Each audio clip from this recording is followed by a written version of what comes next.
Assalamualaikum warahmatullahi wabarakatuh. Waalaikumsalam warahmatullahi wabarakatuh. Kembali lagi di podcast Ngopijang, ngobrol perihal iman janarian Kang.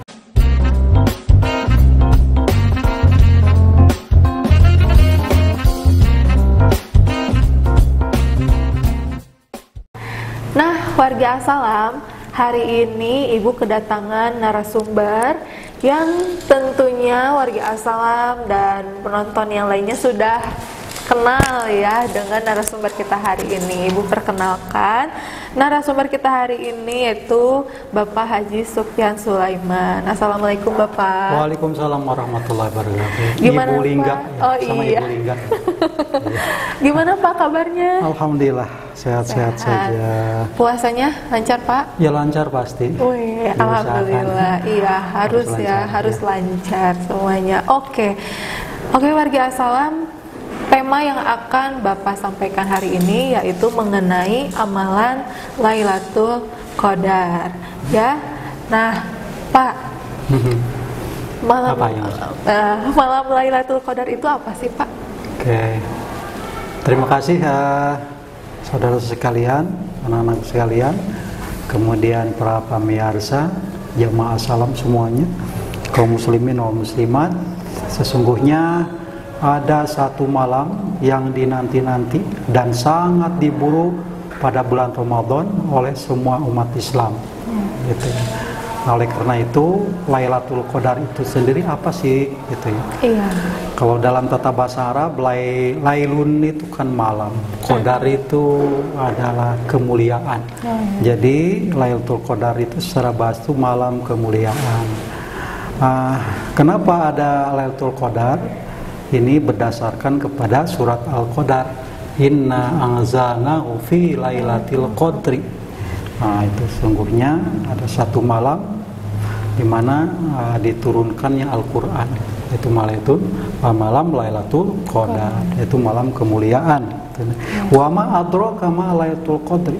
Apa sih yang disebut dengan malam Lailatul Qadar itu? Lailatul Qadri khairum min alfi syahrin. Wah, sesungguhnya malam Lailatul Qadar itu lebih baik keutamaannya itu dari 1000 bulan. Iya. Itu 1000 bulan itu kalau ditahunkan berarti satu tahun itu 12 bulan. Jadi 1000 dibagi 12 itu sekitar 83 rata-rata itu. Berarti malam Lailatul Qadar itu sama dengan berbuat kebaikan selama 83 tahun. Itu luar biasa ya. Sedangkan Rasulullah SAW pernah bersabda bahwa sungguhnya umatku ya, umurnya itu antara 60 sampai 70. Berarti umat Nabi Muhammad itu jarang-jarang sekali yang melewati usia 70. Sedangkan Lailatul Qadar sendiri fadilahnya itu sebanyak 83 tahun. Itu kalaulah usianya 60 ditambah 83 berarti berapa tuh? Itu jadi 100 berapa? Lebih dari usia 100 rata-rata begitu. Nah, kenapa demikian? Begitu hebatnya Lailatul Qadar. Nah, mudah-mudahan orang yang mendapatkan malam Lailatul Qadar itu mendapatkan ampunan Allah Subhanahu wa taala kan itu. Jadi usianya walaupun pendek ditambah hikmahnya Lailatul Qadar berarti lebih panjang umurnya kan gitu. Hanya sangat dicari, sangat diburu sekali pada bulan Ramadan itu untuk mendapatkan Lailatul Qadar. Mungkin itu maknanya dari Lailatul Qadar secara bahasa ataupun secara istilah. Ya. Lalu Pak, bagaimana nih caranya kita supaya bisa memperoleh malam Lailatul Qadar? Nah ini ya yang sangat menarik sekali. Orang ingin mendapatkan Lailatul Qadar, tapi orang itu sendiri hanya berbicara mau Lailatul Qadar tapi tidak mengusahakan. Bagaimana cara mengusahakannya untuk mendapatkan Lailatul Qadar? Nah ini menyangkut kepada beberapa pendapat ya. Kapan sih Lailatul Qadar itu datangnya kan itu? Misalnya begini, bahwa sebagian pendapat bahwa Lailatul Qadar itu sepanjang masa. Jadi bukan hanya di Ramadan saja itu. Tapi itu pendapat ini kurang ini ya, argumennya kurang. Kemudian ada yang berpendapat bahwa Lailatul Qadar itu sepanjang bulan Ramadan. Dari tanggal 1 Ramadan sampai tanggal 29 Ramadan itu malamnya itu adalah saat-saatnya diturunkan Lailatul Qadar. Makanya ini Lailatul Qadar digoibkan. Tapi sebagian keterangan ya, banyak sekali keterangan yang dipegang oleh para fuqaha, ahli fikih itu Lailatul Qadar itu akan terjadi pada saat malam-malam likuran cek Sunda mah. Jadi malam 20 ke sana, 21, 20 sampai 29. Jadi di akhir bulan Ramadan. Di akhir ketiga akhir Ramadan itu dah pendapat yang paling kuat itu. Bagaimana cara mendapatkan? Kalau Rasulullah sendiri misalnya ada sebuah sabda, Rasulullah mengencangkan ikat pinggangnya. Rasulullah meninggalkan istri-istrinya. Untuk apa? Yaitu untuk itikaf. Itu itikaf itu sendiri. Nah itulah, jadi didapatkannya itu adalah di malam-malam terakhir Ramadan. Strateginya gitu ya. Oke. Baik Pak, sebenarnya ada nggak sih Pak ciri-ciri orang yang mendapatkan malam Lailatul Qadar? Ciri-ciri orangnya ya? Iya, orangnya. Bukan Lailatul Qadarnya? Bukan, ciri-ciri orang yang mendapatkan itu katanya pernah dengar sih Pak, ada yang mendapatkan perasaan senang gitu katanya. Gitu. Tapi benar nggak sih Pak kalau kayak gitu?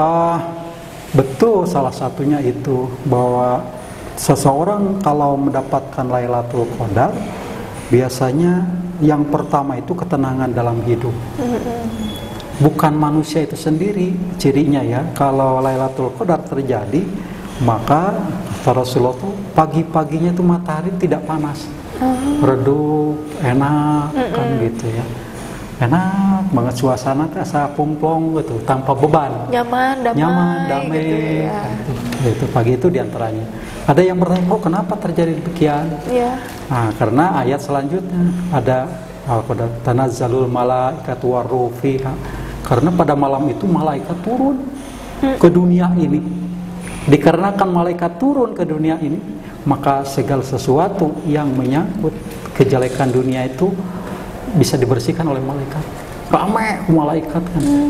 Jadi sesuatu yang kalau kedatangan tamu agung kan suka bersih semuanya kan itu adem ayem gitu.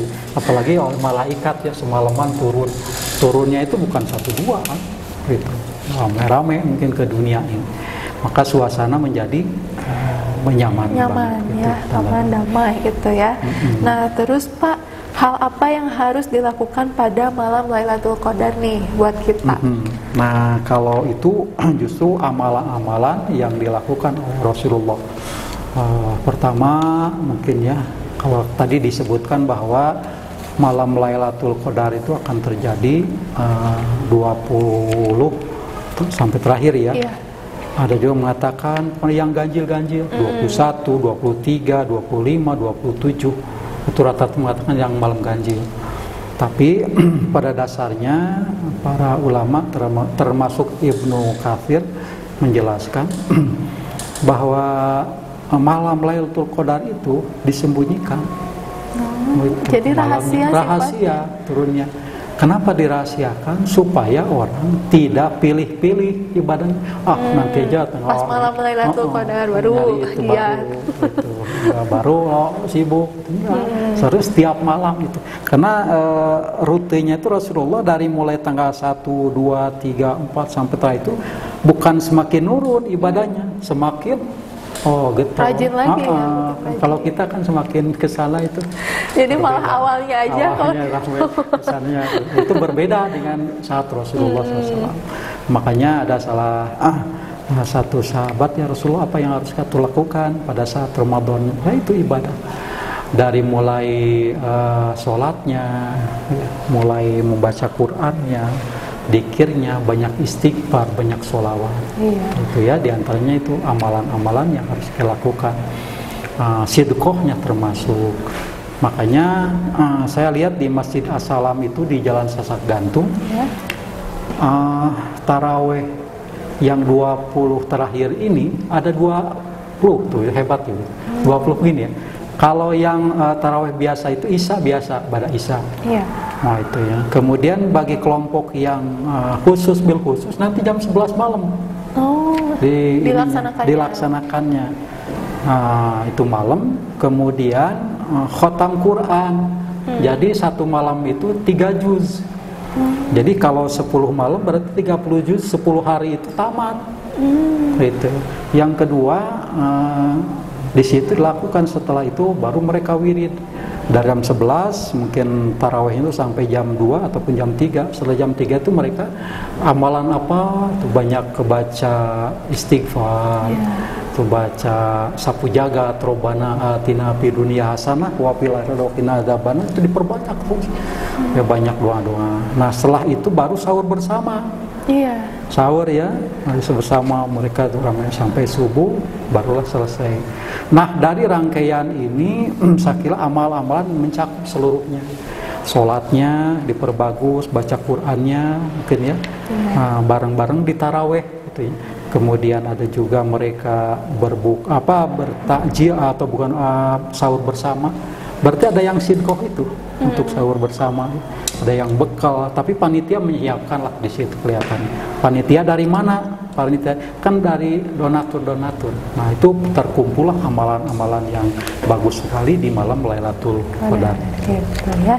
Karena tadi malam Lailatul Qadar itu sifatnya rahasia, jadi lebih baik kita giat beribadah dari awal sampai akhir, ya konsisten. Gitu ya, ibadahnya. Jadi jangan bolong-bolong warga asal. Jadi jangan malas-malesan. Milih-milih. Ya, milih-milih malam, cuman di awal doang, nanti akhirnya malas-malasan lagi. Malas gitu.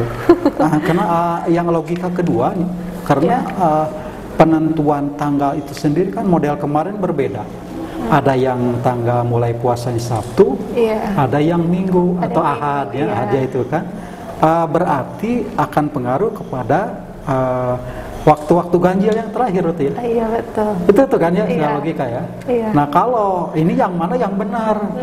Ya, untuk mencapai Lailatul Qadar kalau ganjil berarti yang duluan itu berarti tanggal itunya hari Sabtunya ya kan itu. Iya, betul. Itu ya. Perhitungan akan berbeda. Nah, itu oleh karena itu mudah-mudahan dipahami oleh semuanya bahwa Lailatul Qadar itu sepanjang malam Ramadan sebetulnya. Iya, sepanjang malam Ramadan gitu ya. Harus giat. Jadi baiknya kita giat beribadah. Oke. Nah, bagaimana nilai pahala yang beribadah pada malam Lailatul Qadar? Apakah sama atau lebih gitu, Pak? Pasti berbeda dong. Berbeda.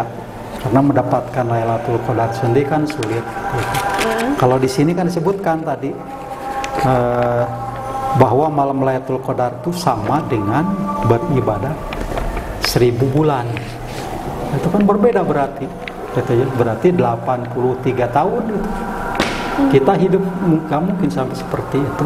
Tapi orang yang dapat nilai Lailatul Qadar satu malam saja sama dengan hidup mungkin 83 tahun tadi. Nilainya. Dan itu 83 tahun itu selamanya beribadah. Gitu kan? Berarti luar biasa. Luar biasa ya. Di situ akan mendapatkan ampunan Allah, kemudian dapat rahmat Allah. Dan apapun yang diinginkan Allah akan mengabulkan terhadap orang yang mendapatkan Lailatul Qadar. Berarti ganjaran pahalanya akan sangat besar ya, sangat Pak besar ya? Sekali. Sangat besar. Gitu. Oke, baik. Nah, selanjutnya nih Pak, syarat sholat Lailatul Qadar apakah harus tidur terlebih dahulu ataukah tidak tidur pun bisa dilaksanakan? Bagaimana tuh Pak? Oh, ini ya.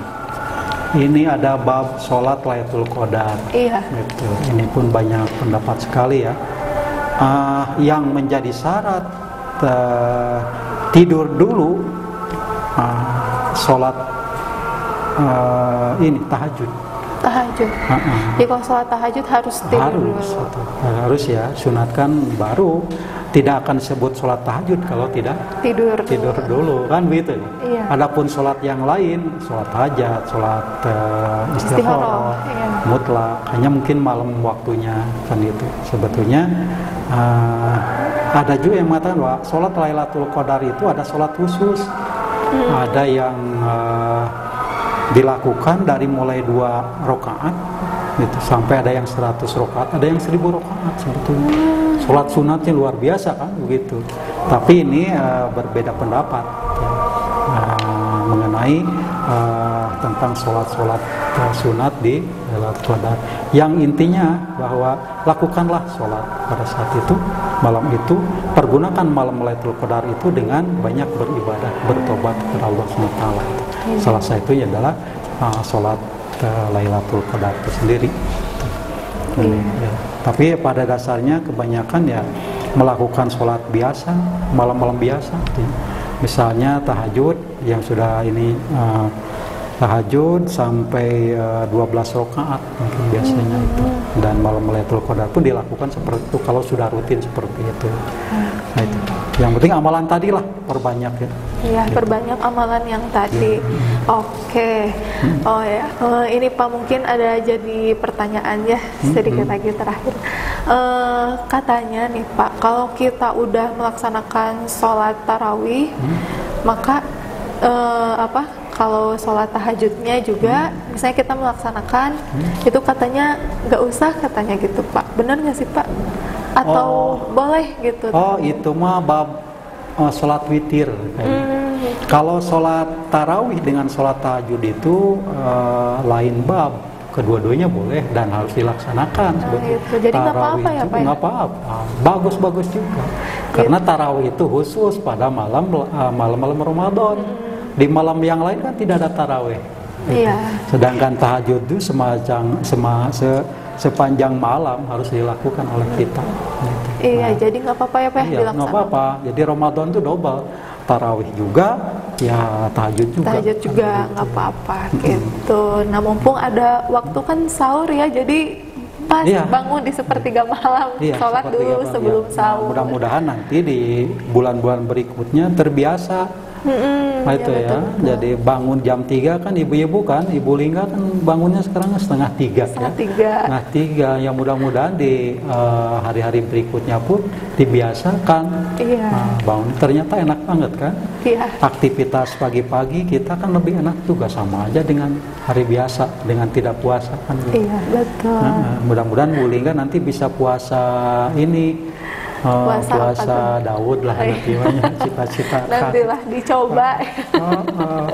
Ya minimal ini setelah Ramadan itu kita puasa yang 6 hari itu bukan itu ya, 6 hari puasa Syawal kan, tanggal 2, 3 sampai 6 harinya ya, sampai 7 lakukan. Itu lebih bagus. Oke, siap, nanti dilakukan lah kita coba. Ya, kita semua bisa melakukan. Iya.